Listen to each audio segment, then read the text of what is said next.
বৃষ্টি মানেই খিচুড়ি। বৃষ্টির সাথে খিচুড়ির কিছু একটা মিল আছে, কারণ ছোটোবেলা থেকেই দেখে এসেছি বৃষ্টি হলেই খিচুড়ি রান্না হয়। হ্যালো এভরিওয়ান, আসসালামু আলাইকুম। কেমন আছেন সবাই? আলহামদুলিল্লাহ, আল্লাহর রহমতে আমিও অনেক ভালো আছি। এই যে দেখেন, ঘুম থেকে সকাল সকাল উঠেই দেখছিলাম ঝুম বৃষ্টি হচ্ছে। আসলে বৃষ্টি দেখে এত ভালো লাগছিল, যদিও ভাবছিলাম যে মাছ রান্না করব, কিন্তু না, আপনাদের ভাইয়ার আবদার, সে ফোন দিয়ে বলতেছে,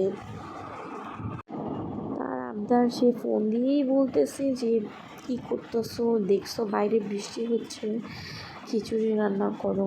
তারপর আর কী করার, এই যে মাংস ভিজিয়ে রেখেছি, কারণ সে বলেছে যতই হোক জামাই বলে কথা, আসলে আবদার তো ডাকতেই হবে, তাই না? এই তো গরুর মাংস ভিজিয়ে রেখেছিলাম, এরপরে খিচুড়ি রান্নার জন্য প্রিপারেশন নিচ্ছিলাম। যেহেতু আমরা দুইজন মানুষ, খুব বেশি রান্না করব না, অল্পই রান্না করব। এদিকে ডাল চাল সব মিক্স করে নিয়েছিলাম। তারপরে তো সব কিছু কমপ্লিট করে এই তো রান্না বসিয়ে দিয়েছে অলরেডি।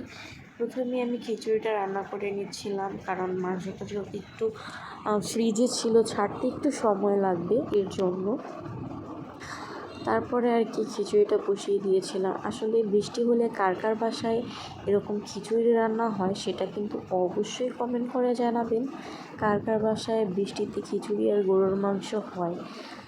আমার তো অনেক ভালো লাগে, আমি তো প্রায় সময় বৃষ্টি হলেই রান্না করি, আর আপনাদের ভাইয়া অনেক পছন্দ করে।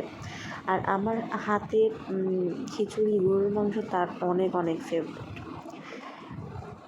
আর যারা যারা ভিডিওটি দেখছেন অবশ্যই লাইক কমেন্ট শেয়ার করতে কিন্তু ভুলবেন না, আর অবশ্যই আমার চ্যানেলটি সাবস্ক্রাইব করে দেবেন। এই যে দেখেন গরুর মাংসটা কি সুন্দর কালার হয়েছে না? ওটা কিন্তু আমি রান্না করিনি, জাস্ট মশলা মেখে রেখে দিয়েছি।